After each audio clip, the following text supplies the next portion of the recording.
नमस्कार, India TV पर आपका स्वागत है। मैं हूं आपके साथ पवन नारा। प्रधानमंत्री नरेंद्र मोदी के अमेरिका दौरे का अभी बेहद खास मौका है।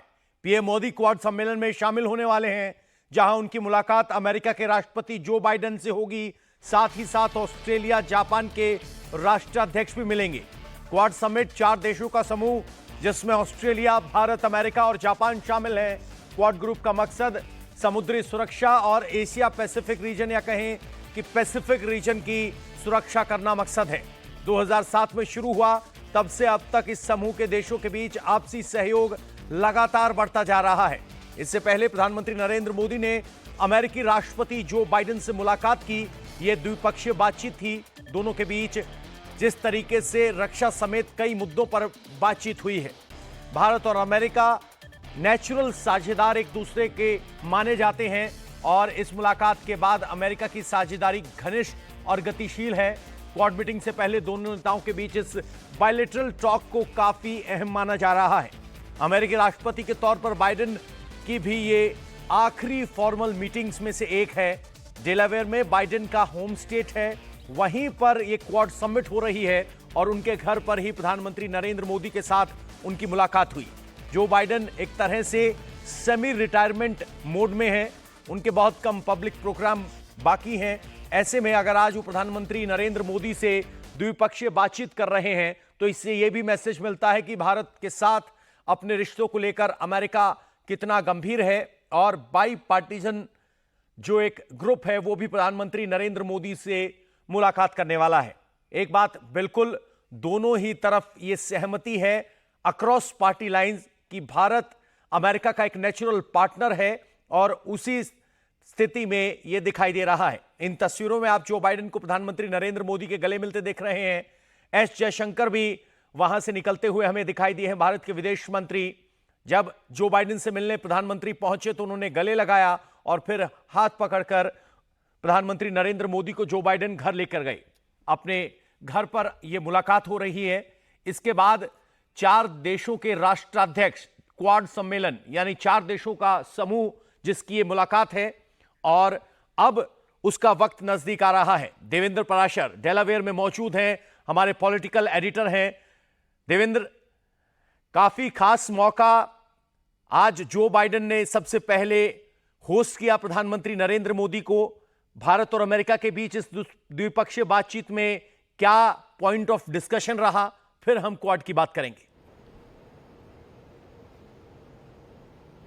बिल्कुल पवन, समझा जा सकता है कि अपने कार्यकाल के आखिरी समय में बाइडेन ने न सिर्फ अपने होम स्टेट बल्कि अपने होम सिटी और अपने घर पे बुलाया प्रधानमंत्री नरेंद्र मोदी को, और उससे वो गर्मजोशी समझी जा सकती है कि हाल के वर्षों में भारत और अमेरिका के भी रिश्तों में जो एक रणनीतिक साझेदार के तौर पे नई ऊंचाई पे जाने का जो मद्दा दिखाया दोनों देशों के प्रशासन ने, दोनों के राष्ट्राध्यक्षों ने, उसे किस प्रकार से उसे और आगे बढ़ाने के लिए लुब्रिकेंट का काम करता है पीएम मोदी और जो बाइडेन के बीच जो पर्सनल इक्वेशन है, या उसके पहले के जो अमेरिकी राष्ट्रपति थे डोनाल्ड ट्रंप, उनके साथ पीएम मोदी का जो पर्सनल इक्वेशन है। तो भले ही राष्ट्रपति के तौर पे अलग चेहरे आ गए हों, लेकिन जो इक्वेशन है भारत के साथ या प्रधानमंत्री नरेंद्र मोदी के साथ, जो केमिस्ट्री जिसे कहते हैं, वो वैसे ही बरकरार रही। और उसके लिहाज से चाहे क्रिटिकल टेक्नोलॉजी का मसला हो, डिफेंस के सेक्टर का मसला हो, इन्वायरमेंट को लेकर जो इश्यूज हों, इन सारे ही मसलों पर दोनों देश एक दूसरे के बहुत करीब आ रहे हैं। हाल के वर्षों में आर्टिफिशियल इंटेलिजेंस जिस प्रकार से एक बड़ा सिक्योरिटी थ्रेट बन रहा है, साइबर थ्रेट किस प्रकार से उस चुनौती से कैसे निपटना है,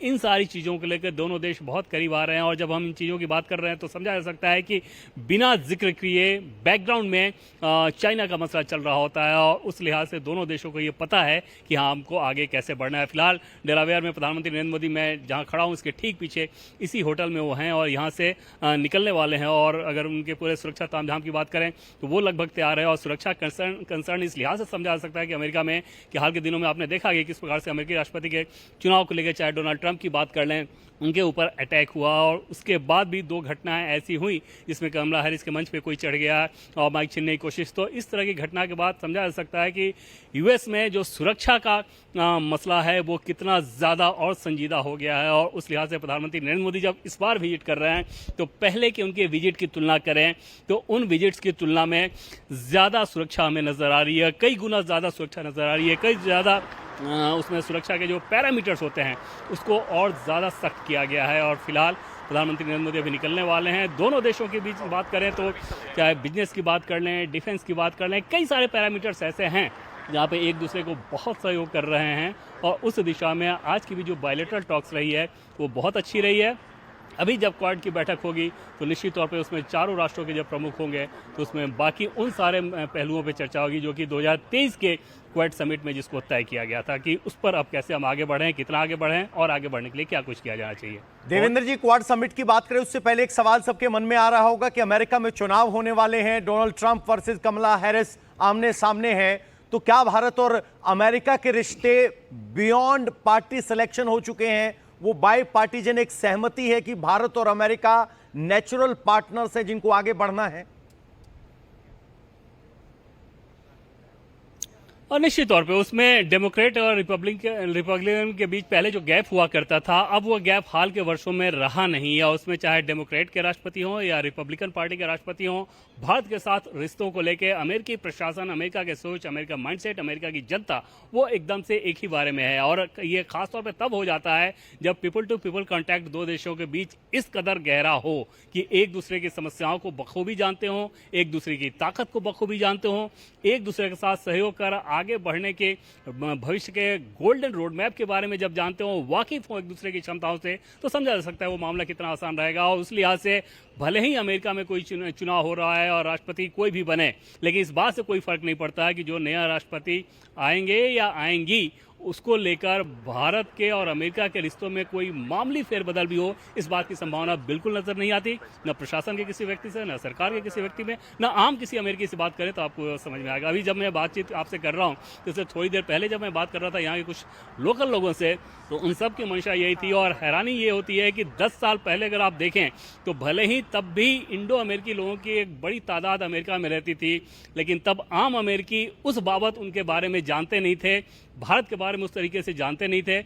आज स्थिति यह है कि अमेरिका के किसी भी शहर में आप किसी भी व्यक्ति से बात करें, वो भारत के बारे में जानेगा, वो मोदी के बारे में जानेगा, भारत की ताकत के बारे में जानेगा और बहुत कुछ कहना शुरू करेगा। अभी जैसे थोड़ी देर पहले मैं अमेरिका के एक व्यक्ति से बात कर रहा था तो बाकायदा कश्मीर में जो कुछ अच्छा किया गया है इसके बारे में बता रहे थे और जो वोटिंग हुई है इस बात का जिक्र कर रहे थे। तो एक अमेरिकी व्यक्ति अगर इस तरह से नजर रख रहा हो भारत के बारे में, कश्मीर के बारे में, वहां के वोटिंग के प्लस पॉइंट के बारे में, तो समझा जा सकता है कि तस्वीर, स्थिति कितनी बदल गई है। और ऐसे में राष्ट्रपति के चुनाव का क्या असर होना है, कम से कम भारत और अमेरिका के रिश्तों को लेकर उसमें दूर दूर तक कोई अंदेशा नहीं। पवन, बिल्कुल आपने सही कहा। समझा जा सकता है किस तरीके से भारत को लेकर एक अवेयरनेस बढ़ी और खासकर तब जब कमला हैरिस चुनाव मैदान में है, भारतीय मूल से उनका संपर्क है, तो इंडियन जो इंजीनियर्स और डॉक्टर्स ने इमेज बनाई थी उसको आगे बूस्टअप मिला है। अब जरा क्वाड समिट की बात करते हैं।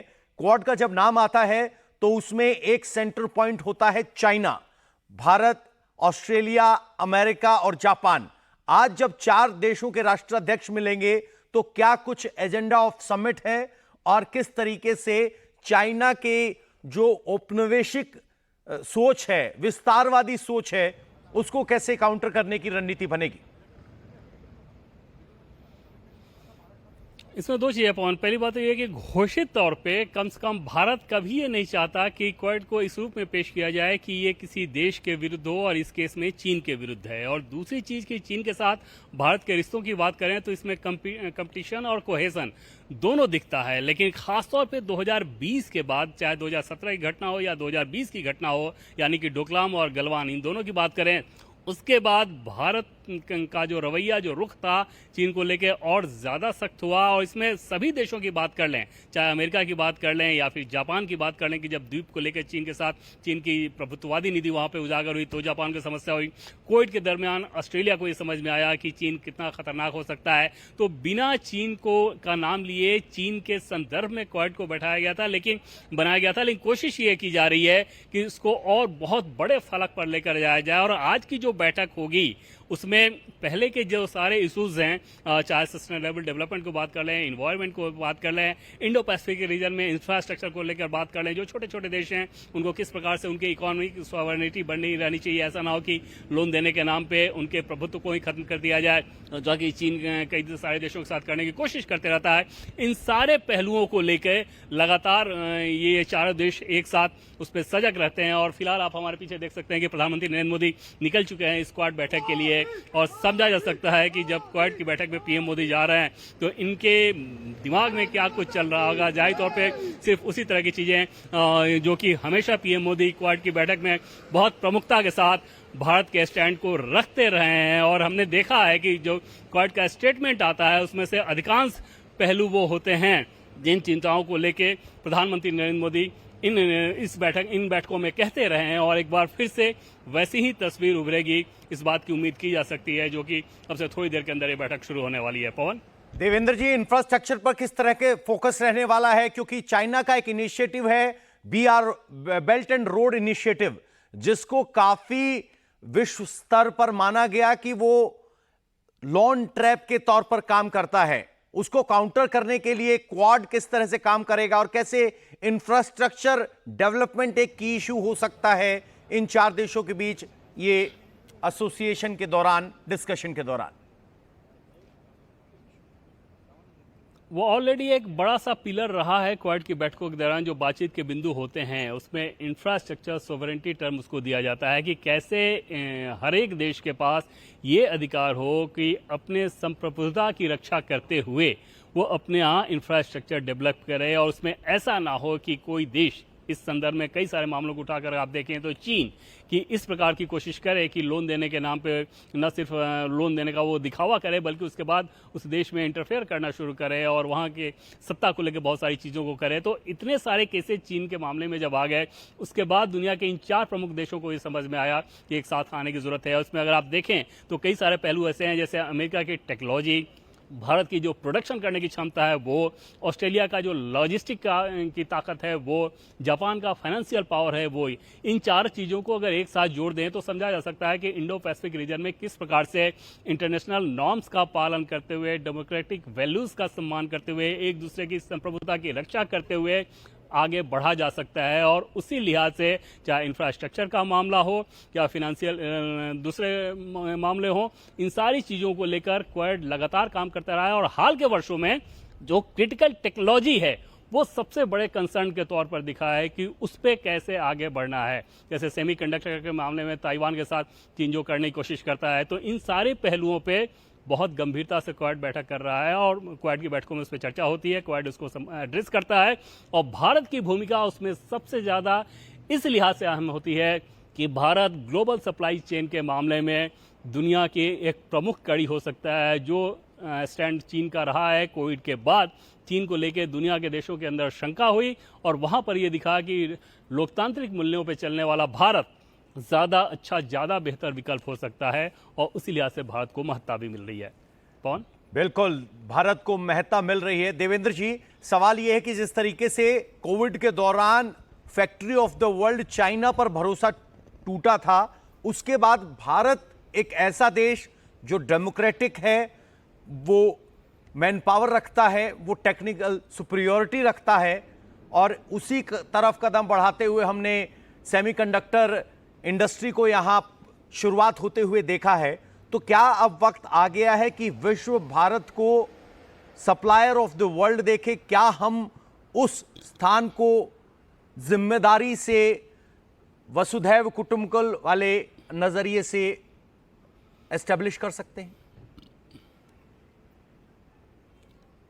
निश्चित तौर पे ऑलरेडी उसको लेकर, भारत को लेकर बहुत ज़्यादा आशावादी रवैया है दुनिया के देशों का, और भारत उसे पूरा करने के लिहाज से अपनी गंभीरता, अपनी सजगता दिखाता भी है। और जिसका नतीजा, और ये खासतौर पे पोस्ट कोविड दौर में ये बहुत ज़्यादा हुआ और भारत ने वैक्सीनेशन मैत्री जो चलाई और दुनिया के देशों को जिस प्रकार से वैक्सीन बांटा और इंडो पैसिफिक रीजन में भी जिस प्रकार से वैक्सीन बांटा, छोटे छोटे देशों को भारत ने वैक्सीन दिया कि न सिर्फ अपनी ज़रूरतों को पूरा कर रहा है बल्कि दुनिया के दूसरे देशों को भी कोविड जैसी समस्या के दौर में जबकि एक देश दूसरे देश की मदद नहीं कर पा रहे थे वहाँ पर वैक्सीन दे रहा है। इन सारी चीज़ों ने भारत की छवि को बहुत मजबूत किया, भारत की संभावना के बारे में दुनिया के देशों को बताया कि ये वो देश है जहां पर देखा जा सकता है, जहां पर आगे बढ़ा जा सकता है। उस लिहाज से ही प्राइम मिनिस्टर मोदी लगातार इस काम को करते रहते हैं कि और जब अपने गवर्नेंस को भी चलाते हैं तो वहां पर ये बात कहते हैं कि दुनिया हमारी तरफ देख रही है, ज़रूरत यह है कि हम अपने आप को के अंदर उतनी ताकत दें ताकि दुनिया के एक्सपेक्टेशन को पूरा कर सकें और ग्लोबल सप्लाई चेन में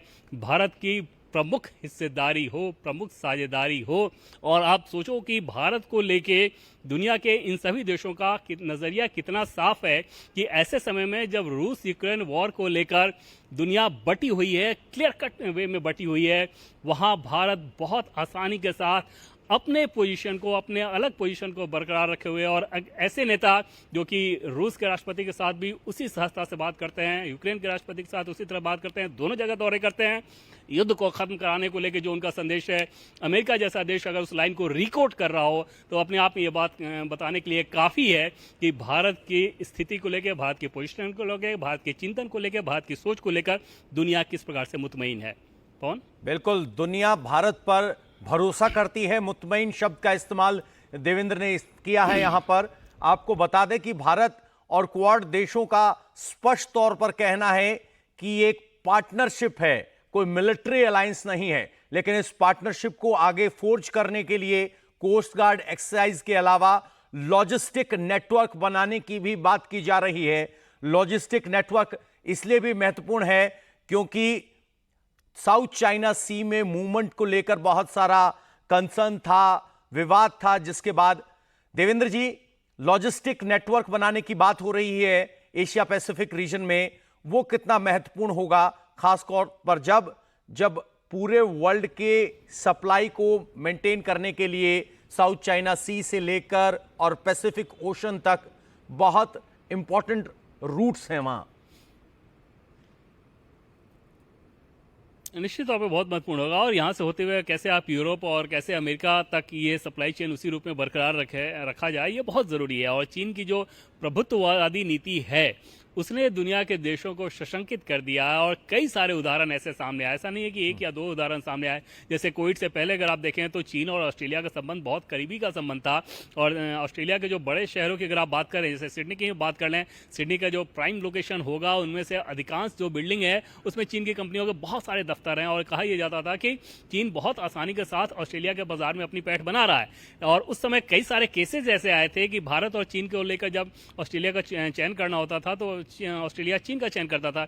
उसके बाद कोविड के बाद स्थिति बदली और अब स्थिति ऐसी है कि ऑस्ट्रेलिया भारत के साथ सघन एक्सरसाइज भी कर रहा है। और डिफेंस के मामले में देखें तो क्वाड भले ही उस प्रकार का संगठन ना हो, लेकिन जब एक साथ एक टेबल पर आप आते हैं और चिंताओं को साझा करते हैं तो उसका रिजल्ट ये दिखता है कि बायलैटरल रिलेशनशिप में अलग तरह के नतीजे सामने आते हैं। जैसे भारत अमेरिका की बात कर लें, भारत ऑस्ट्रेलिया की बात कर लें, भारत जापान की बात कर लें, इन देशों के बीच हाल के दिनों में सैन्य एक्सरसाइज जितनी ज़्यादा बढ़ी है पहले कहाँ थी। तो समझा जा सकता है कि क्वाड का ये इनडायरेक्ट इम्पैक्ट भी रहता है कि जब आप एक टेबल पर बैठ के इतनी सारी चिंताओं को साझा करते हैं तो भले ही इस गठन का कोई वैसा रोल ना रहा हो, इसका कोई अपना दफ्तर वैसा ना हो, इस तरह की चीज़ें उसके नाटो की तरह भले ही ये ना हो, लेकिन चिंताएं जब साझा हो जाती हैं तो बायलैटरल टॉक्स में वो चिंताएं रिजल्ट के तौर पे कन्वर्ट होनी शुरू होती हैं और फिर उसका नतीजा दिखता है कि चाहे लॉजिस्टिक को लेकर मामला हो, डिफेंस को लेकर मामला हो, इन्वायरमेंट के इशूज़ हों, दूसरे छोटे छोटे देशों की सुरक्षा, उनकी संप्रभुता को बनाए रखने का मसला हो,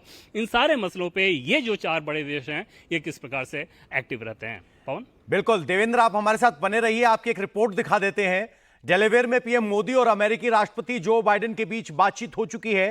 क्वाड की मीटिंग भी शुरू होने वाली है जिसमें भारत और अमेरिका के अलावा जापान और ऑस्ट्रेलिया के हेड ऑफ द स्टेट भी शामिल हैं। लेकिन इस समिट से पहले मोदी और बाइडेन की बातचीत से यह मैसेज गया है कि दोनों देश अपने रिश्तों को लेकर, मजबूत बनाने को लेकर सीरियस है।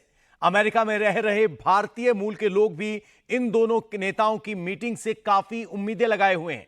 इंडिया टीवी के पॉलिटिकल एडिटर देवेंद्र पराशर इस वक्त डेलावेयर में हैं और उन्होंने भारतीयों से बात की। आपको उनकी बातचीत सुनवाते हैं, किस तरीके से इंडियन ओरिजिन अमेरिकन इस मुलाकात को देख रहे हैं। इंडो अमेरिकी कम्युनिटी के बहुत सारे लोग हैं, उनसे बात करते हैं और सबसे पहले तो तिरंगे वाले के साथ ही शुरुआत करते हैं। सर, तिरंगा लेकर आप आए हुए हैं। हाँ जी, हमें बहुत खुशी है मोदी जी हमारे स्टेट में आए and we are so blessed कि कम्युनिटी को हमारी मतलब आगे बहुत अच्छा प्रोत्साहन मिलेगा और हम सब we are so happy to meet. आपका क्या नाम है, आप क्यों आए हो? Suvi, what's your name? What's your name? Suvi. किससे मिलना था सुई? किससे मिलने आए हो? जल्दी बताओ। मोदी जी। मोदी जी से क्यों मिलना है? क्यों मिलने आए हो? बिकॉज मिलना तो मिलना है।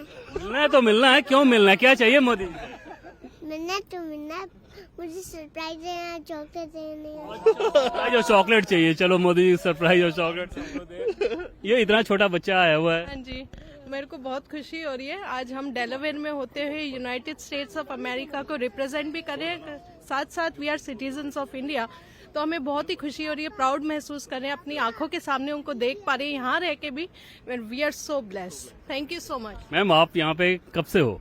हम मेरी बेटी हैं दोनों यहाँ पे, तो हम लोग विजिट पे आए हैं, पर यहाँ जब सुना तो हम लोग आ गए। हमने कहा यहीं खड़े हैं, 2 घंटे से हम लोग वेट कर रहे हैं। It's a great day for us that Mr. Modi is here. Our Prime Minister is here, and he is the best Prime Minister of India ever. मैं भी Hi. We really wish that his journey is successful and wish him all the best for India, for him. तीसरी बार जीतने के बाद PM Modi का पहला अमेरिकी दौरा कितना खास है? It's very special for all of us, and I feel it's a reminder for all of us that we're proud Indians, and it's just a very very proud moment for all of us. अभी राहुल गांधी कुछ दिन पहले आए थे, उन्होंने भी India को एक दिखाया। आप हंस क्यों रही है राहुल गांधी का नाम है पहले ये? नहीं, मतलब I think more than all of this it's a reminder for all of us to be united here. सब हम इंडिया से बाहर हैं, most of us being citizens of India. We very proud for just, and Modi is all the more special. मैं ये चीज पूछूं अगर आपसे कि जैसे राहुल गांधी आए, उन्होंने एक तस्वीर पेश की इंडिया की, इंडिया में क्या क्या चीजें खराब होती है एक तरह से कहे। प्रधानमंत्री नरेंद्र मोदी आते हैं, वो ये बताते हैं कि इंडिया में क्या क्या अच्छा हो रहा है। आप लोग कैसे देखते हैं इन दोनों नैरेटिव को? I feel everybody has their own stance. किसी को कुछ even in the US, right, there is right and there is wrong. There's someone we support, there's someone we don't support. So, I mean, there's someone who supports Rahul Gandhi. When someone from India comes, we are equally proud. But Modi ने जो करा है हमारे country के लिए, the way he stood for everyone, for every, and just being here as well, for every initiative he's taken for Indians, I think it's commendable. आप agree हैं इनसे? Absolutely, and for him to come to our first state in the United States, छोटा सा state में आके हम सबको दर्शन करके गया है, and also we are from the biggest democracy on planet Earth. Opinions are going to be there, and it is up to us to move forward with all those opinions because that is what makes us diverse. Thank you. Sir, आपसे अगर मैं पूछूं कि कितना खास है PM Modi का ये अमेरिकी दौरा? सॉरी, मोदी ने जो इंडिया के लिए किया है लास्ट 10 साल में, सो अभी बाइडन जी का लास्ट कार्यकाल अभी बचा है, तो उनका the motive was like to meet him and just Yeah, we are grateful to have him Yeah. today, and we thank God for giving us this opportunity, for being able to give us this opportunity to meet him in person. कब से हो आप America? 3 years. आप कब से हो? 14 साल। इस 14 साल में प्रधानमंत्री नरेंद्र मोदी के दौर की बात करें तो उनके काम के चलते आप लोगों के जीवन पे यहाँ पे क्या फर्क पड़ेगा, छवि को लेकर अगर बात करें? जैसे इंडिया में कुछ अच्छा हो रहा है तो जाहिर तौर पे यहाँ जो अमेरिकी हैं आप लोगों को अच्छे तरीके से देखते होंगे। हाँ, everyone I mean, the perspective to look to all of India is increased a lot than the previous, because he is the greatest leader among all the world. तो ये वो लोग हैं जो कि यहाँ पे पहुंचे, कुछ और भी लोग हैं, उनसे भी बात कर लेते हैं। सर, आपके हाथ में तिरंगा, कितना खास है पीएम मोदी का आना? पीएम मोदी का आना हमारे लिए बहुत खास है, क्योंकि हम बहुत टाइम से वेट कर रहे थे, क्योंकि हमारी डेलावेयर सेकंड स्मॉलेस्ट स्टेट है यूएस में, तो हमें बहुत अच्छा लग रहा है कि वो यहाँ आए। और एटलीस्ट मतलब हम उनसे पर्सनली नहीं मिल सके। चलो, कब से हैं यहाँ पे? मेरे को यहाँ पे 18 साल हो गए। क्या बदल गया पिछले 10 सालों में भारत में यहाँ से जो आप लोग देखते हैं वो कैसे देखते हैं? भारत की बात मैं अगर करूं तो मैं फ्रीक्वेंटली ट्रैवल करता हूं एवरी ईयर, और जब भी मैं जाता हूं कुछ ना कुछ डिफरेंस दिखाई देता है। जैसे पहले हम जाते थे तो हमें ट्रैवलिंग करनी होती थी, तो कोई जगह ऐसी थी ईस्टर्न यूपी में या कुछ जगह जहां पे टैक्सी वाले हमेशा मना करते थे कि हम नहीं जाएंगे। क्या रीज़न है कि वहां पे सड़कें नहीं है, कुछ नहीं है। पर इस बार मैं गया जब अयोध्या राम मंदिर देखने, तो I travel to Mirzapur, Banaras, everywhere like 4-6 lanes. I was very happy, like, you can hire any taxi, anything from anywhere, and especially in metro cities like Bombay, Pune, Delhi, you have metros. So you don't have to, hassle like in traffic always, stuck metro. And वहाँ अगर अच्छा काम होता है India में, तो यहाँ पे जो अमेरिकी लोग हैं, आप लोगों को जब वो देखते हैं तो क्या वो नजरिया बदलता है उनका? yes, of course. Matter of pride, मुझे आप 25 Yeah, patriotic. सर 25 साल हो गए मैंने जो बाइडन साहब से, मैं यूनिवर्सिटी ऑफ डेलावेयर का पढ़ा हूँ, उनसे डिग्री मिली थी मेरे को। कभी 25 साल में सोचा नहीं था कि prime minister of India will come here. It is a moment of pride. And जो आप बात करते हैं कि क्या बदला, 25 साल पहले इंडिया पहुंचने में 25 घंटे लगते थे, अब डायरेक्ट फ्लाइट चलती हैं, लोग घर जाना आसान है, 4G 5G रेवोल्यूशन आ रहा है, things have improved a lot and credit goes to our political leadership who have shown the will to make a change. Narendra Modi जब अमेरिकी दौरे पे आते हैं, इंडियन कम्युनिटी को लेकर बड़ा इवेंट करते हैं, इंडियन कम्युनिटी का उत्साह भी उसमें नजर आता है। इसके पीछे वजह क्या है?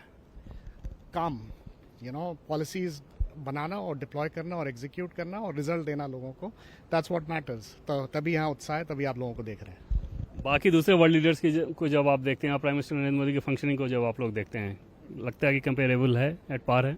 आई मीन जितना मैंने यहाँ से देखा है, he is one of the best in the industry, like he stands tall amongst all the tall leaders in the world. So मतलब उसी लेवल के हैं वो। डोनाल्ड ट्रंप बहुत तारीफ करते हैं। सभी करते हैं, डोनाल्ड ट्रंप भी करते हैं, बाइडन साहब भी करते हैं। बाइडन साहब यहीं के हैं, कई बार देखा है उनको, तो वो अच्छा है इंडिया के लिए। यहाँ के चुनाव में इंडियन कम्युनिटी का डोमिनेंस अभी बहुत ज्यादा है। होगा, धीरे धीरे बढ़ेगा। इंडियन कम्युनिटी बहुत अच्छा कर रही है, और यहाँ पे अच्छे, मेरे लास्ट वीक गवर्नर साहब जहाँ मैं रहता हूँ उसी बिल्डिंग में आए थे, खुल के बात करी उन्होंने, and they very appreciative of the Indian community. Sir, Indian community का कितना महत्व है अभी के चुनाव में? इंडियन कम्युनिटी का हमेशा से ही महत्व रहा है, लेकिन पिछले 10 सालों में बहुत ज़्यादा हो गया। हम यहाँ पे 4.5 मिलियन पीपल हैं, और डेफिनेटली कुछ स्टेट्स तो ऐसी हैं, न्यू जर्सी, न्यूयॉर्क, शिकागो, जहाँ पे बहुत ज़्यादा इन्फ्लुएंस होता है इंडियन कम्युनिटी का। नोबडी इग्नोर अस। एक चीज़ कहना सर बताइए कि आपने अभी सवाल पूछा, 10 दिन पहले एक महानुभाव आए थे और अभी जो हमारे प्रधानमंत्री आए, इसमें अंतर क्या है? वो खाली 25-50 लोगों के बारे में सोचते हैं, और ये दिल से 140 करोड़ लोगों के बारे में सोचते हैं। यही डिफरेंस है। दोनों महानुभाव के बारे में थोड़ा और विस्तार से समझाएं आप। नहीं सर, कभी मिले तो हम दोनों से किसी से नहीं है। राहुल, तो देखिए इस वक्त की तस्वीरें आपको दिखाते हैं। प्रधानमंत्री नरेंद्र मोदी क्वाड समिट में हिस्सा लेने के लिए पहुंच गए हैं। ये वेन्यू है जहां पर सभी राष्ट्राध्यक्षों को जो बाइडेन रिसीव कर रहे हैं। इससे पहले जापान के प्रमुख पहुंच चुके हैं, ऑस्ट्रेलिया के प्रमुख पहुंच चुके हैं, और अब प्रधानमंत्री नरेंद्र मोदी को यहां रिसीव किया जा रहा है। ये डेलावेयर में क्वाड समिट हो रही है, जहां प्रधानमंत्री नरेंद्र मोदी पहुंचे हैं और जो बाइडेन उनको यहां ऑफिशियल समिट वेन्यू पर रिसीव कर रहे हैं। प्रधानमंत्री नरेंद्र मोदी और जो बाइडेन एक साथ यहां नजर आ रहे हैं। यहां क्वाड्रिलेटरल बातचीत से पहले प्रधानमंत्री नरेंद्र मोदी के साथ जो बाइडेन ने अपने घर पे मुलाकात की थी। प्रधानमंत्री नरेंद्र मोदी ने जो बाइडेन का शुक्रिया अदा किया था अपने घर पर निमंत्रण देने के लिए। और ये डेलावेयर के उस वेन्यू से तस्वीरें हैं जहां प्रधानमंत्री नरेंद्र मोदी क्वाड समिट में हिस्सा लेने के लिए पहुंचे हैं। सभी राष्ट्राध्यक्षों को यहां रिसीव किया गया है जो बाइडेन की तरफ से। 2007 में क्वाड बना था, जब सुनामी आने के बाद कॉपरेशन की बात आई थी, लेकिन उसके बाद ऑस्ट्रेलिया पीछे हट गया क्योंकि चीन के साथ सब देशों के दोस्ताना संबंध थे। लेकिन 2017 के बाद परिस्थिति बदली और क्वाड को एक बार फिर रिवाइव किया गया। क्वाड यानी जापान, अमेरिका, भारत और ऑस्ट्रेलिया, 4 बड़े देश। पहली बैठक तत्कालीन प्रधानमंत्री मनमोहन सिंह की अगुवाई में हुई थी, लेकिन उसके बाद 2017 में इसको रिवाइव किया गया, जब साउथ चाइना सी और पैसिफिक ओशन में चाइना का प्रभाव बढ़ा, दिक्कतें बढ़ी, तो वर्ल्ड लीडर्स ने ज़रूरत महसूस की कि एक ऐसा प्लेटफॉर्म होना चाहिए जहां global maritime peace and security का डिस्कशन किया जा सके और क्वाड नेशंस उसी आधार पर 2017 में एक बार फिर फॉर्म में आए। हमारे पॉलिटिकल एडिटर देवेंद्र पराशर इस वक्त डेलावेयर में मौजूद हैं, जहां ये बातचीत हो रही है। आज के स्पेसिफिक एजेंडे की अगर बात की जाए, कॉपरेशन का एजेंडा है, किस तरीके से चारों देश साथ आते वो हम समझ रहे हैं, लेकिन आज का एजेंडा किस खास बिंदुओं पर निर्भर है? कोई एक बिंदु नहीं होता पवन। जैसे हर बार जो बैठक हो रही है ना क्वाड की, उसमें अगर आप देखें तो हर एक स्फीयर को छूने की कोशिश की जाती है। जैसे अगर उसमें आतंकवाद को लेके उसी सख्ती के साथ उसकी आलोचना की जाती है। आपको याद होगा कि पहले का जो क्वाड का स्टेटमेंट था वो किस प्रकार था कि किस प्रकार से आतंकवाद एक बड़ा खतरा है, चाहे किसी भी रूप में किसी भी तरीके से इसको अगर आगे बढ़ाया जा रहा है। दूसरा, मैंने इमर्जिंग टेक्नोलॉजी के बारे में बताया, साइबर थ्रेट के बारे में मैंने बताया, इंफ्रास्ट्रक्चर को लेकर कंसर्न, लोन के मार्फत कैसे दूसरे देशों में अपना प्रभुत्व बनाने की कोशिश की जाती है, इन्वायरमेंट के जो इश्यूज हैं, सस्टेनेबल डेवलपमेंट के लेकर जो भी इश्यूज हैं, इन सारे पहलुओं पे बहुत विस्तार से चर्चा होती है। और हर बार जब बैठक हो रही है पिछले 3-4 सालों के खासतौर पर अगर आप देखें तो उसमें पिछले बैठक की प्रगति की भी समीक्षा की जाती है। फिर आगे के कौन से पहलू ऐसे हो सकते हैं, उस पर कहाँ कमी आ रही है, उस पर क्या कुछ किया जाना चाहिए, वो कंसर्न हमारा क्या है, उसको लेकर चर्चा होती है। निश्चित तौर पर आज की बैठक में एक बार फिर से रूस यूक्रेन को लेकर वो चर्चाएं होंगी ही होंगी। और यहाँ पर आप देखें तो जैसा कि पहले मैं बता रहा था कि भारत की स्थिति अपने आप में बहुत अनूठी है और वो कितनी समझ में आने वाली है कि दुनिया के आप जो कह रहे हो भारत की स्थिति अनूठी है और महत्वपूर्ण है, वो आपको दिखाएं। उससे पहले एक बार क्वाड समिट के अंदर के विजुअल्स आ रहे हैं, जहां राउंड टेबल पर आप चारों देशों के राष्ट्राध्यक्ष को बैठे हुए देख रहे हैं। लेकिन इससे पहले जब फोटो अपॉर्चुनिटी के लिए चारों राष्ट्राध्यक्ष आए, प्रधानमंत्री किशिदा आए, एल्बनीज आए ऑस्ट्रेलिया से, अमेरिका से जो बाइडेन और प्रधानमंत्री नरेंद्र मोदी, उस वक्त भी उन चारों राष्ट्राध्यक्षों को अगर आप गौर से देखेंगे तो जो बाइडेन का हाथ प्रधानमंत्री नरेंद्र मोदी के कंधे पर था, उनकी केमिस्ट्री अलग ही देखते बन रही थी। और अब ये क्वाड समिट के अंदर की तस्वीरें आप देख रहे हैं, इसे आप समिट रूम कह सकते हैं क्वाड के लिए। डेलावेयर जो होम स्टेट है जो बाइडेन की, वहां पर ये समिट है। और जिस तस्वीर की हम बात कर रहे थे, प्रधानमंत्री नरेंद्र मोदी बीच में मुस्कुराते हुए, बगल में उनके जो बाइडेन कंधे पर हाथ रखा, और ये तस्वीर काफी कुछ बताती है। एल्बनीज और किशिदा बगल में आपको खड़े हुए दिखाई दे रहे होंगे, लेकिन फोटो ऑप के बाद मुड़ने से पहले जिस तरीके से जो बाइडेन ने प्रधानमंत्री नरेंद्र मोदी के कंधे पर हाथ रखा और प्रधानमंत्री नरेंद्र मोदी थम्स अप करते हुए नजर आए, वो दिखाता है कि किस तरीके की केमिस्ट्री है। और ये प्रधानमंत्री नरेंद्र मोदी की खासियत है, उनकी केमिस्ट्री का असर है कि वो 1-on-1 ऐसा संवाद स्थापित करते हैं कि वो केमिस्ट्री या कहें कि वो संबंध तस्वीरों में स्पष्ट दिखाई देता है कि किस तरह की दोनों राष्ट्राध्यक्षों के बीच ये संबंध है। और अब दूसरा जो तस्वीर आप देख रहे हैं वो क्वाड समिट के अंदर की तस्वीर है, जहां चारों राष्ट्राध्यक्ष बैठे हैं। अगर इसका लेआउट अगर आप देखेंगे तो इसके पीछे आप विदेश मंत्रियों को देख रहे हैं, इंटरप्रेटर्स को देख रहे हैं, ये लेआउट है। और 4 राष्ट्राध्यक्ष अभी अपनी चेयर पर बैठ चुके हैं। आज का एजेंडा सिंगल पॉइंट एजेंडा नहीं है, multi points, multi directional operation की बात यहाँ हो रही है, जैसे कि देवेंद्र हमें बता रहे थे। और चूंकि यहाँ पर जो बाइडेन होस्ट हैं, क्योंकि क्वाड समिट अमेरिका में हो रही है, तो यहाँ जहाँ वेन्यू है उसको लेकर जो बाइडेन यहाँ कुछ एक्सप्लेन करते हुए दिखाई दे रहे हैं। और अगले साल क्वाड समिट भारत में होनी तय है। देवेंद्र, आप अपनी बात पूरी कर सकते हैं, किस तरीके से multi level, multi directional discussion होगा क्वाड समिट के दौरान?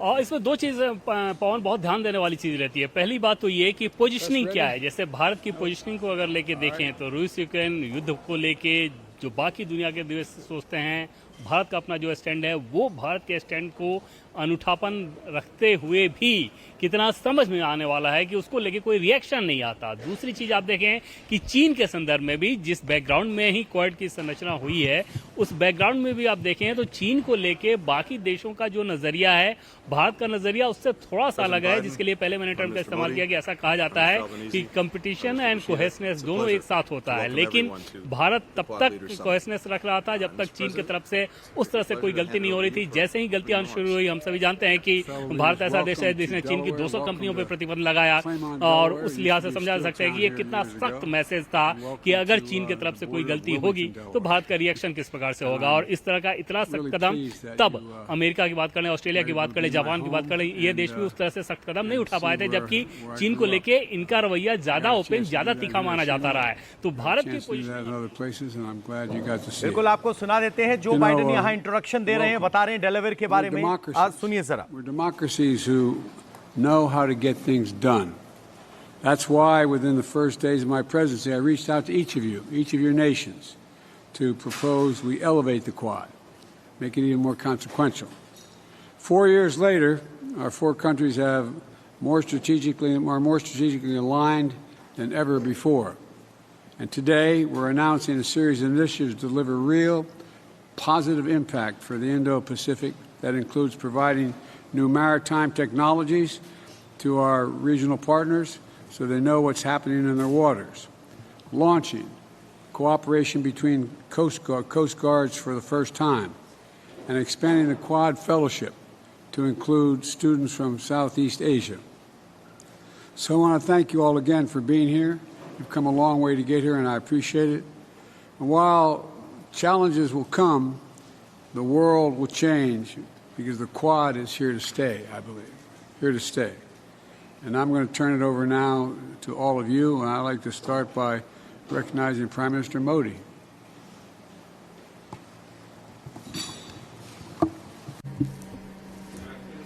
Your Excellencies, President Biden, Prime Minister Kishida, and Prime Minister Albanese. मेरे तीसरे कार्यकाल के शुरुआत में ही आज क्वाड समिट में मित्रों के साथ भाग लेते हुए मुझे बहुत खुशी हो रही है। क्वाड की 20वीं वर्षगांठ को मनाने के लिए राष्ट्रपति बाइडेन ने अपने शहर विल्मिंगटन से बेहतर जगह नहीं हो सकती। एमट्रेक जो के रूप में आप जिस प्रकार से इस शहर और डेलावेयर से जुड़े रहे हैं, कुछ वैसा ही रिश्ता आपका क्वाड से भी रहा है। आपके नेतृत्व में 2021 में पहली समिट का आयोजन किया गया और इतने कम समय में हमने अपने सहयोग को हर दिशा में अभूतपूर्व तरीके से बढ़ाया है। इसमें व्यक्तिगत रूप से आपकी बहुत महत्वपूर्ण भूमिका रही है। मैं क्वाड के लिए आपकी दृढ़ प्रतिबद्धता, आपके नेतृत्व और आपके योगदान के लिए आपको हृदय से धन्यवाद देता हूँ।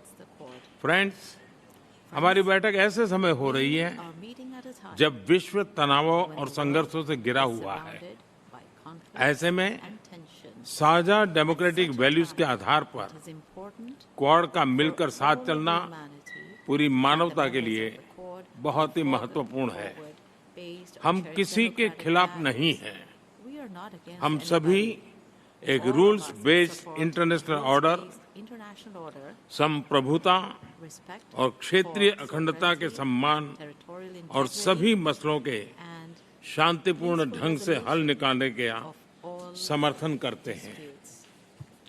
फ्री, ओपन, इंक्लूसिव और प्रॉस्परस इंडो पैसिफिक हमारी साझा प्राथमिकता और साझा प्रतिबद्धता है। हमने मिलकर health security, critical and emerging technology, climate change, capacity building जैसे क्षेत्रों में कई सकारात्मक और समावेशी इनिशिएटिव लिए हैं। हमारा मैसेज साफ है, quad is here to stay, is here to stay, to assist, to assist, to partner to partner, and to complement. and to complement. मैं एक बार फिर Once again, राष्ट्रपति बाइडेन my और warmest सभी greetings साथियों का to President अभिवादन Biden करता हूं। and all friends present here. 2025 में In 2025, क्वाड लीडर्स समिट का we आयोजन will be happy भारत में to करने host में the Quad Leaders हमें Summit खुशी होगी। in India. बहुत बहुत धन्यवाद। Thank you very much. Thank you very much, Prime Minister. Now I'd like to hear from my good friend, Prime Minister Kishida. Over to you. 日米豪印の首脳がこうしてジョーの母校で一堂に会し、インド太平洋の未来について at the alma mater of Joe to discuss the future of the Indo-Pacific. May I express my gratitude to Joe's friendship for ourselves and for your leadership and hospitality, which demonstrates your emphasis on the Quad.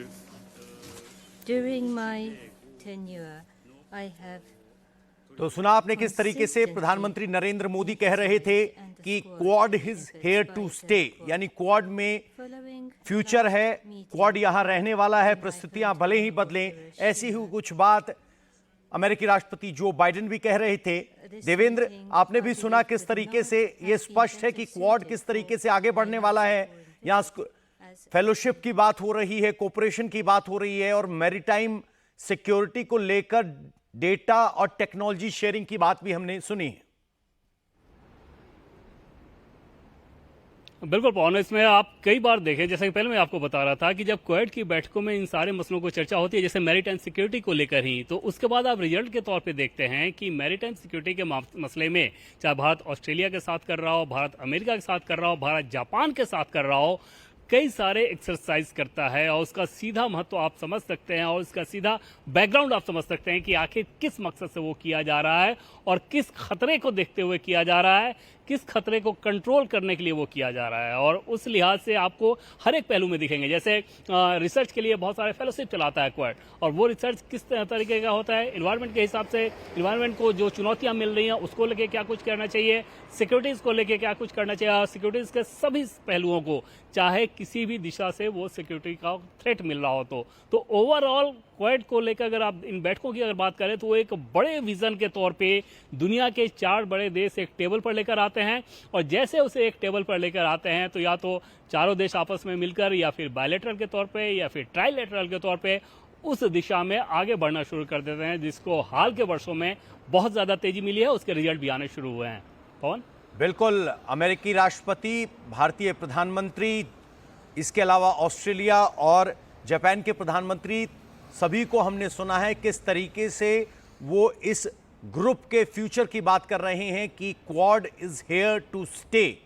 ये खास तौर पर तब महत्वपूर्ण हो जाता है देवेंद्र जी, 2017 से पहले जब इस क्वाड से ऑस्ट्रेलिया गायब हो गया था और एक बार फिर ऑस्ट्रेलिया के साथ 2017 में क्वाड को रिवाइव किया गया, वो सिचुएशन बताती है किस तरीके से जरूरत महसूस हुई 4 देशों को साथ आने की। अब इसका फ्यूचर कैसे देखा जाए, इस ग्रुप का कैसे देखा जाए, और क्या सिर्फ ये क्वाड तक सीमित है या इसका भी विस्तार आगे संभव है? और उस समय की अगर बात करें तो निश्चित तौर पे ऑस्ट्रेलिया, जैसा कि पहले मैंने आपको बताया कि कई बार तो ऐसा होता था कि चीन के साथ वो इतने सेम पेज पे होता था कि उसको बाकी दूसरे देशों से समस्या होनी शुरू हो जाती थी, और भारत के साथ कई मामलों में ऑस्ट्रेलिया उस समय उस कदर सपोर्ट नहीं करता था या सेम पेज पे नहीं होता था जिस कदर आज की तारीख में हो रहा है। तो ये परिस्थितियां उसके बाद बदली हैं और ऑस्ट्रेलिया को ये समझ में आया, खासतौर पे पेंडेमिक के दौर में उसको ये समझ में आया कि वो कितना बड़ा थ्रेट है कि एक ऐसा स्टेट, शी जिनपिंग के कार्यकाल में चीन की जो नीतियां रही हैं उसको वो कई मामलों में दुनिया की शांति के लिए एक तरीके से उसको खतरे के तौर पर देखा गया है। ये अलग बात है कि कुछ देश उस खतरे को बहुत पहले समझ लेते हैं, कई सारे देश उस खतरे को बाद में समझते हैं, तो वही हाल रहा। वो दूसरी चीज की इसके डायमेंशन की बात करें, इसके प्लेटफॉर्म प्लेटफॉर्म की बात करें तो वो बहुत बड़ा अपने आप में है कि क्वेड आसियान को भी फुल सपोर्ट करता है और आसियान के साथ और दो तीन ऑर्गेनाइजेशन हैं उन देशों के साथ एकदम आपसी सहयोग और सामंजस्य का रुख तैयार करता है। इतना जरूर है कि क्वेड को अगर जैसे अमेरिकी राष्ट्रपति जो बाइडेन ये कह रहे हैं कि Quad is here to stay, इसका मतलब ये कि अब मान के चला जा सकता है कि आगे आने वाले कुछ वर्षों में इसको और ज्यादा मजबूत सांगठनिक रूप दिया जाएगा। और सांगठनिक रूप जब हम कहते हैं तो इस रूप में कहते हैं कि ऐसा होना चाहिए कि एक क्वेड का हेडक्वार्टर हो, वो सालों भर काम करने वाला उसका एक ऑफिस दफ्तर हो, ऑफिस हो, और उस लिहाज से दुनिया के ये 4 देश उसमें सहयोग करें, आगे बढ़ें, और कुछ देश जो कि ऑलरेडी उसमें साथ आना चाहते हैं उन देशों को भी अगर अपने साथ जोड़े तो फिर वो एक बहुत उपयोगी प्लेटफॉर्म हो सकता है। फिलहाल इसकी दिशा बहुत पॉजिटिव दिख रही है। बार बार ये भारत की तरफ से खासतौर पर यह कोशिश की जाती है ये बताने की कि ऐसा बिल्कुल नहीं होना चाहिए कि क्वेड किसी एक देश के विरुद्ध है, बल्कि ये एक क्रिएटिव ऑर्गेनाइजेशन है, क्रिएटिव संरचना है और उसको उस देश में उस रूप में आगे बढ़ना चाहिए। किसी देश के विरुद्ध मानकर इसकी सीमित महत्वाकांक्षा नहीं होनी चाहिए, सीमित उद्देश्य इसका नहीं होना चाहिए। कौन? बिल्कुल सीमित उद्देश्य नहीं होना चाहिए। क्वाड का उद्देश्य है पीस एंड स्टेबिलिटी, यानी शांति और स्थिरता, ये इसका एक मेन टारगेट है। और यही बात है कि अब की बार की क्वाड समिट में कैंसर रिसर्च और कैंसर को क्योर से लेकर भी एक एजेंडे का पॉइंट है, कैंसर हेल्थ इफेक्ट्स को लेकर भी डिस्कशन है। सर, हर कोई मान रहा है कि क्वाड सिर्फ एक स्ट्रेटेजिक टाई अप है, लेकिन यहां तो ह्यूमैनिटेरियन इश्यूज पर भी बात हो रही है, टेक्निकल एसोसिएशन पर भी बात हो रही है, कैंसर के खिलाफ कैसे लड़ना है वो भी एक मेजर पॉइंट्स में है अब की बार के। अब बिल्कुल, और उस पे लेके एक बड़ा प्रेजेंटेशन भी होना है। और जैसे कि पहले हम लोग बात करते रहते हैं कि कोई भी ऐसा सेक्टर नहीं है जो कि क्वेड के टेबल पर वो ना आता हो, और इसका सीधा मतलब ये है कि ये किसी देश के विरुद्ध नहीं, किसी देश को ध्यान में रखकर नहीं बनाया गया। जैसे चीन के विदेश मंत्री द्वारा हाल के दिनों में कहा गया कि समुद्र के जो बुलबुले होते हैं क्वेड उसी तरह का संगठन है, लेकिन क्वेड अपने कार्यकलापों से, अपने विजन से, अपने उद्देश्यों से, अपनी नीतियों से, अपने फैसलों से बार बार बताता रहा है कि इसका डायमेंशन बहुत बड़ा है। ये अलग बात है कि उस बड़े डायमेंशन के भीतर चीन की अगर कुछ गलत प्रभुत्ववादी नीतियां हैं तो वो अपने आप उसमें आ जाती हैं और वो काउंटर हो जाती हैं। अन्यथा इसके उद्देश्यों की बात करें तो जैसे एनवायरनमेंट को लेके, सस्टेनेबल डेवलपमेंट को लेके, ये सारे इसके प्रमुख इशू रहे हैं। हेल्थ को लेके क्या कुछ किया जाना चाहिए, क्या कुछ करना चाहिए, वो एक प्रमुख इशू क्वाड के देशों के बीच रहा है और उस पर लगातार चर्चा होती रहती है। आज भी चर्चा होगी। पवन? बिल्कुल, आप कह रहे हैं कि सभी चर्चा होती है, लेकिन आज जिस तरीके से विश्व में युद्ध चल रहे हैं रूस और यूक्रेन के बीच, भारत न्यूट्रल अपनी पोजीशन को अभी तक एस्टेब्लिश करता रहा है। प्रधानमंत्री नरेंद्र मोदी की अमेरिका यात्रा, इसको रूस किस नजरिए से देख रहा होगा, और खास तौर पर जब एक क्वाड समिट होने वाली है जिसमें चीन एक सेंटर पॉइंट है और चीन रूस का दोस्त है और रूस भारत का दोस्त है, तो काफी कुछ कॉम्प्लेक्स रिलेशनशिप है। भारत के लिए इन कॉम्प्लेक्स रिलेशनशिप को मैनेज करना कितना आसान या मुश्किल होगा? रूस उसी नजरिए से देख रहा होगा जब रूस पीएम मोदी गए थे तो अमेरिका जिस नजरिए से देख रहा था, और यहां पर भारत ने पूरी दुनिया के देशों को यह साफ कर रखा है कि वो क्या सोचता है और युद्ध के बारे में उसका सिंपल सा जो फॉर्मूला है वो क्या फॉर्मूला है। और पीएम मोदी ने यह भी साफ कर दिया कि न्यूट्रल होने का मतलब ये नहीं है कि उस मसले से हम उदासीन हैं। उस मसले को लेके हमारा एक पक्ष है और वो पक्ष सीधे सीधे ये है कि युद्ध किसी भी समस्या का समाधान नहीं, शांतिपूर्ण तरीके से ही समाधान निकाला जा सकता है। रह गई बात भारत के पोजीशनिंग की, तो वो पोजीशनिंग वाकई बहुत क्रिटिकल इस लिहाज से हो जाती है कि जैसे रूस आपका प्रमुख साझेदार रहा है, हाल के वर्षों में अमेरिका आपका बहुत प्रमुख साझेदार है, हाल के वर्षों में रूस और चीन की जो निकटता है और चीन के साथ चीन की जो नजरें भारत की तरफ जिस प्रकार की रहती हैं, इन सारे पहलुओं में भारत की जो अनूठी स्थिति है उसमें अनूठी डिप्लोमेसी की जरूरत थी, अनूठी डिप्लोमेसी की जरूरत है और रहेगी। पीएम मोदी बहुत बखूबी उसको उसी रूप में निभाते रहे हैं। जैसे चीन के साथ इतना कुछ हो जाने के बावजूद चीन के साथ जो रिश्ता है वो कंपटीशन और कोहेशन दोनों की बात बताई जाती है। दूसरी तरफ रूस अगर चीन के निकट बहुत ज़्यादा आ रहा हो, उसमें भारत की तरफ से कोई ऐसा रिएक्शन भी नहीं दिया जाता है। तीसरी तरफ अमेरिका के साथ जो कुछ करने हैं वो किया जाता है। चौथी तरफ भारत ने रूस के साथ जब मिसाइल का डील किया तो उसमें अमेरिका की तरफ से प्रतिबंध ना लगे काटसा, वो आपने देखा कि प्रतिबंध नहीं लगा। तो ये इतने सारे उदाहरण हैं जो कि भारत की जबरदस्त कूटनीतिक विजय का सबूत हैं कि भारत किस प्रकार से अपने हितों को ध्यान में रखते हुए दुनिया के सामने एक नजीर पेश करता है किसी भी समस्या के समाधान को लेकर। देवेंद्र, एक सवाल और आपसे जरूर जानना चाहेंगे। भारत और रूस के रिश्तों को लेकर अमेरिका ने अभी तक का स्टैंड ये लिया है कि वो समझते हैं कि किस तरीके से ऐतिहासिक संबंध हमारे रूस के साथ रहे हैं, लेकिन भारत और अमेरिका के संबंधों को रूस किस नजरिए से देखता होगा, खास तौर पर तब जब प्रधानमंत्री नरेंद्र मोदी रूस और यूक्रेन का दौरा करके आए हैं, उसके बाद अब वो अमेरिका में हैं। ये पूरी इक्वेशन रूस के नजरिए से कैसी, खासकर से तब जब रूस कह चुका है कि ब्रिक्स देशों में चीन और भारत ऐसे देश हैं जो मध्यस्थता कर सकते हैं रूस यूक्रेन युद्ध में। यही चीज तो अनूठी बनाती है भारत को कि उनको पता है दुनिया के देशों को कि भारत किसी और मंशा के साथ कुछ नहीं करता। भारत जो कुछ करता है डंके की चोट पर करता है, स्पष्ट तरीके से करता है, ट्रांसपेरेंट वे में करता है, अपनी जरूरतों को बताते हुए करता है। जैसे जब युद्ध शुरू हुआ उस समय यूरोप के देशों का बहुत दबाव था भारत के ऊपर, अमेरिका के अलावा, कि रूस से आप सस्ते तेल ना खरीदें, और यूक्रेन ये बात समझाता था यूरोप के देशों को कि भारत एक बड़ा बाजार है रूस के लिए, अगर भारत बंद करे तो रूस के ऊपर दबाव पड़ेगा। भारत ने बखूबी ये बता दिया कि वो इस काम को नहीं करने वाला, क्योंकि उसके देश की जो जरूरतें हैं, भारत के 140 करोड़ आबादी के लिए जो जरूरत है, उसमें जो कदम उठाए जाने की जरूरत है वो सरकार उठाएगी और वही कर रही है। तो ऐसे कंडीशन में जब आप एक सोवरेन स्टेट के तौर पर अपनी नीतियों को ट्रांसपेरेंट वे में आगे रखते रहते हो तो फिर ये समस्या नहीं आती है, और वहां पे जरूरत पड़ती है जबरदस्त कूटनीतिक मैच्योरनेस की। भारत वो दिखा रहा है। अमेरिका ही क्यों, जब यूक्रेन भी गए पीएम मोदी तब भी रूस को कोई फर्क नहीं पड़ा, जब रूस गए तब यूक्रेन के राष्ट्रपति को कोई फर्क नहीं पड़ा, अमेरिका के राष्ट्रपति को कोई फर्क नहीं पड़ा। तो ये सारी चीजें ये बता रही हैं कि सबको ये पता है कि भारत समस्या के समाधान में विश्वास करता है, भारत अपनी तरफ से कोई समस्या क्रिएट नहीं करता, और वहां पर स्थिति फिर बहुत आसानी से समझ में आ जाती है अगर कोई अनूठी पोजिशनिंग करनी पड़े तो भी, जो कि भारत को करनी पड़ती है।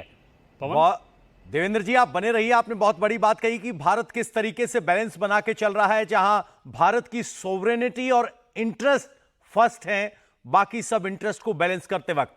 आप बने रहिए, आएंगे आपके पास, लेकिन सबसे पहले आपको बता दें कि पीएम मोदी ने क्वाड समिट को संबोधित किया है और बहुत ही जोरदार अंदाज में भारत की बात रखी है। मोदी ने कहा कि युद्ध किसी भी समस्या का समाधान नहीं, शांति से ही आगे बढ़ा जा सकता है। आपको एक बार फिर सुनवाते हैं कि क्वाड समिट के प्लेटफॉर्म पर प्रधानमंत्री नरेंद्र मोदी ने क्या कहा है।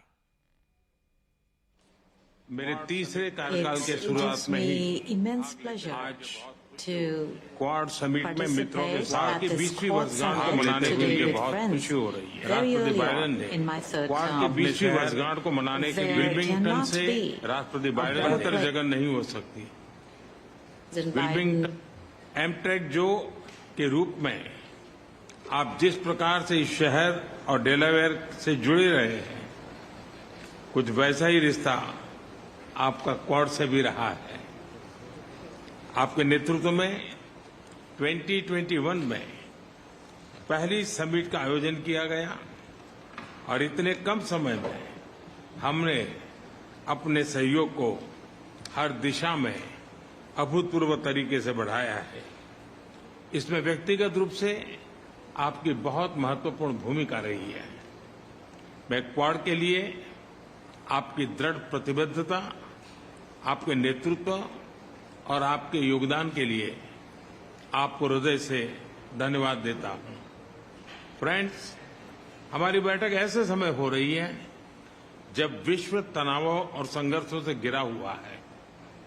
ऐसे में साझा डेमोक्रेटिक वैल्यूज के आधार पर क्वाड का मिलकर साथ चलना पूरी मानवता के लिए बहुत ही महत्वपूर्ण है। हम किसी के खिलाफ नहीं हैं। हम सभी एक रूल्स बेस्ड इंटरनेशनल ऑर्डर, संप्रभुता और क्षेत्रीय अखंडता के सम्मान और सभी मसलों के शांतिपूर्ण ढंग से हल निकालने का समर्थन करते हैं। फ्री, ओपन इंक्लूसिव और प्रॉस्परस इंडो पैसिफिक हमारी साझा प्राथमिकता और साझा प्रतिबद्धता है। हमने मिलकर health security, critical and emerging technologies, climate change, capacity building जैसे क्षेत्रों में कई सकारात्मक और समावेशी इनिशिएटिव लिए हैं। हमारा मैसेज साफ है, Quad is here to stay, to assist, to partner and to complement. मैं एक बार फिर राष्ट्रपति बाइडेन और सभी साथियों का अभिवादन करता हूं। तो प्रधानमंत्री नरेंद्र मोदी को आपने सुना। क्वाड में प्रधानमंत्री नरेंद्र मोदी कह रहे थे कि वर्ल्ड ऑर्डर, शांतिपूर्ण वर्ल्ड ऑर्डर, सोवरेनिटी और पीस के लिए है, यह संगठन किसी के खिलाफ नहीं है। तो प्रधानमंत्री नरेंद्र मोदी अभी फिलहाल अमेरिका में इस बैठक में भाग ले रहे हैं। भारत के विदेश मंत्री एस जयशंकर फिलहाल कुछ कह रहे हैं, आइए आपको सुनवाते। Sustainable planet. Our strategic partnership, which was established in 2006, has deepened and diversified over the years. It now spans a very wide range of domains, from defense, space and security, including cyber, to trade and investment, oil and natural gas, biofuels, agriculture, animal husbandry, food processing, health and medicine, traditional medicine, science, technology, culture, and people-to-people relations. We have a substantial bilateral trade basket. It has, by and large, gone up in the last year. We've had some challenges. It's something I look forward to discussing with you. We also have a very important energy cooperation between our two countries. And तो देखा आपने किस तरीके से S Jaishankar brief out कर रहे हैं कि किस तरीके से क्वाड के तहत कॉपरेशन बढ़ा है। सबसे बड़ी बात, प्रधानमंत्री नरेंद्र मोदी ने स्पष्ट किया कि क्वाड किसी देश के खिलाफ नहीं है, बल्कि इंटरनेशनल लेवल पर पीस, डेमोक्रेटिक प्रोसेस, सॉवरेनिटी यानी संप्रभुता और न्याय के सिद्धांत पर आगे बढ़ने वाला संगठन है।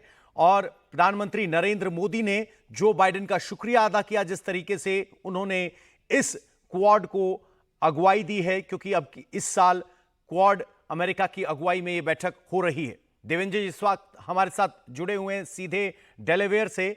देवेंद्र जी, प्रधानमंत्री नरेंद्र मोदी ने स्पष्ट कर दिया है क्वाड क्या है, Quad is here to stay, और सबसे बड़ी बात यह कि यह संप्रभुता और पीस एंड स्टेबिलिटी के लिए बनाया गया संगठन है, किसी देश के खिलाफ बनाया गया संगठन नहीं। और बिल्कुल पवन, और उसमें सबसे बड़ी बात यह है कि बार बार ये साफ किया जाता है कि दुनिया का भौगोलिक तौर पे चाहे छोटा देश हो या फिर बहुत बड़ा देश हो, उसकी संप्रभुता उसी रूप में रेस्पेक्ट की जानी चाहिए। जो अरेंजमेंट आप करें वो ट्रांसपेरेंट तरीके से करें, जिन मूल्यों के आधार पर बढ़ें वो डेमोक्रेटिक मूल्य हो, ना कि प्रभुत्ववादी हो। कोई हड़प नीति नहीं होनी चाहिए, कोई विस्तारवादी नीति नहीं होनी चाहिए। और इन सारे जो डॉन्ट्स की जो बात है, उन सारे डॉन्ट्स को अगर आप इकट्ठा करके देखें तो आपको ये समझ में आएगा कि चीन की कई सारी नीतियां उससे मेल खा जाती हैं, और चीन के कई सारे कदम ऐसे होते हैं जो उससे मेल खा जाते हैं। और वहां पर ये समझ में आता है कि शायद चीन को ध्यान में रखकर ये बनाया गया है, लेकिन ये चीन को ध्यान में रखकर नहीं, चीन जैसी समस्याओं को ध्यान में रखकर बनाया गया है कि वैसी समस्या नहीं होनी चाहिए, चाहे फिर वो चीन करे या फिर कोई और करे। और उस लिहाज से क्वाड की बैठक बहुत ज़्यादा महत्वपूर्ण है। इसका डायमेंशन लगातार बढ़ते जा रहा है। शुरू के दिनों में इन देशों के बीच बहुत ज़्यादा औपचारिकता थी, एक फॉर्मेलिटी थी, लेकिन पिछले 3-4 सालों में पोस्ट पैंडेमिक की इसमें बहुत तेज़ी आई है। और उसके बाद दिख रहा है कि क्वाड किस प्रकार से अपनी सफलता को लेकर, अपने विजन के मामले में नए माइलस्टोन खड़े कर रहा है। और न सिर्फ माइलस्टोन खड़े करता है, बल्कि उसके पीछे उन देशों का प्रशासन भी उसी रूप में तेज़ी के साथ काम कर रहा होता है। कौन? बहुत बहुत शुक्रिया देवेंद्र जी आपका इस जानकारी के लिए। अमेरिका में प्रधानमंत्री नरेंद्र मोदी के इस दौरे पर आप नजर बनाए रखिए, हम लगातार आपके पास आते रहेंगे।